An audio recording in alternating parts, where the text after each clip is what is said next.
Pierre Mignard, bonjour. Bonjour. Comment expliquez-vous cette crise entre Alger et Paris? Oui, c'est une crise qui provient beaucoup de l'insatisfaction de la partie française qui estime avoir beaucoup donné et peu reçu. Les formes de cette insatisfaction sont, elles, cependant, je trouve, particulièrement rudes. Et il y a eu des déclarations du président de la République qui, c'est vrai, telles qu'elles sont, et quand on connaît l'extraordinaire susceptibilité qui existe dans les relations entre les deux pays, ne pouvaient pas passer. Alors justement, c'était jeudi dernier, le président français recevait une dizaine de franco-algériens à l'Élysée. Il leur a dit, la nation algérienne, est-ce qu'elle existait avant la colonisation française? Et cette nation algérienne, depuis la fin de la guerre d'Algérie, elle s'est construite sur une rente mémorielle qui est la haine de la France. Il s'est lâché, Emmanuel Macron. Oui, alors ça, je suis en plus en désaccord parce que historiquement, la nation est un concept occidental très français et un concept très récent. Des peuples peuvent exister, avoir une culture, une civilisation, une société, des formes de vie juridiques entre eux et ne pas être une nation constituée. Donc ça, en effet, je pense que c'est faux et je pense en effet que les Algériens le prennent mal, et opposants et pro-gouvernementaux. Hein. Je veux dire, ça, c'est une vieille notion coloniale, ça, qui est avant nous, il n'y avait rien. C'est pas vrai. Avant l'arrivée de la France, il n'y avait pas rien. La preuve, on s'est servi quand même sur le plan du trésor algérien, etc.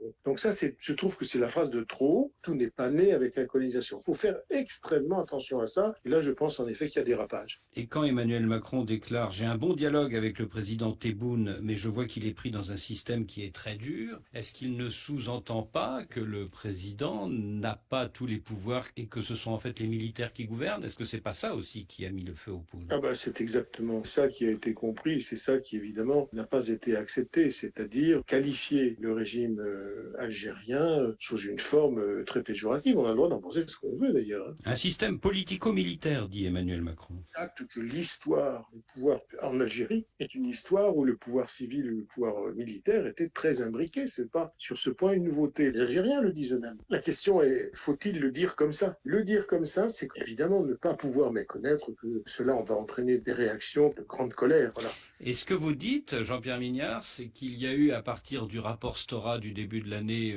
des propositions de la France en faveur de gestes mémoriels communs à Paris et Alger, et que la main tendue par Paris n'a pas été saisie par Alger, d'où cette crispation d'Emmanuel Macron aujourd'hui, c'est ça? Oui, c'est possible. On verra ce qui sera fait d'ailleurs le 17 octobre. Mais encore une fois, ce qui me semble déterminant, c'est qu'on ne peut pas historiquement dire qu'avant la colonisation, il n'existait rien, parce que vous voyez ce que ça sous-entend. Ça sous-entend que la colonisation aurait été un facteur de civilisation, un facteur de constitution d'une nation qui, sans elle, la colonisation n'existerait pas. Ça, je comprends très bien que ça ne peut pas passer chez les Algériens. Lors de leur dernière rencontre à New York, le ministre algérien Ramtan Lamamra a demandé au ministre français Jean-Yves Le Drian de rester neutre sur le dossier algéro-marocain, c'est-à-dire sur le dossier du Sahara occidental qui envenime beaucoup les relations Alger-Rabat là depuis 2 mois. Est-ce que c'est aussi un problème ça entre Paris et Alger? C'est évidemment un problème pour la France qui est terrifiée à l'idée de devoir choisir. Ça, c'est une certitude. En même temps, être neutre, c'est toujours se voir reprocher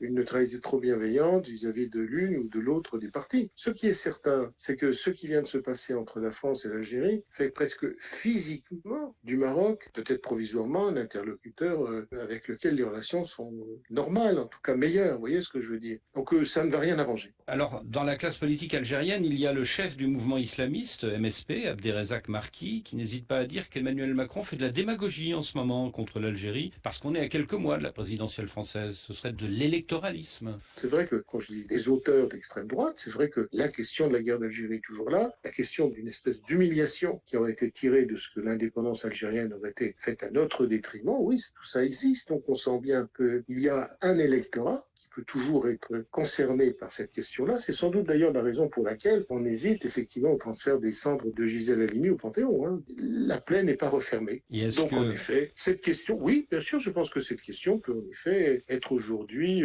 mise dans le débat électoral aux fins de calmer, de neutraliser une opinion revancharde en France. vous avez soutenu le candidat Macron il y a 5 ans, est-ce que vous le soutiendrez à nouveau l'année prochaine? Ce n'est pas la question pour laquelle nous avions estimé devoir nous entretenir. J'attends de voir. Voilà, je suis comme tout citoyen. J'attends de voir. Pour moi, ça, c'est une question extrêmement importante. Parce que c'est sur laquelle il s'était beaucoup engagé. Et je voudrais bien savoir maintenant comment on va se sortir de cette situation. Pour le bien de la France et pour le bien de l'Algérie.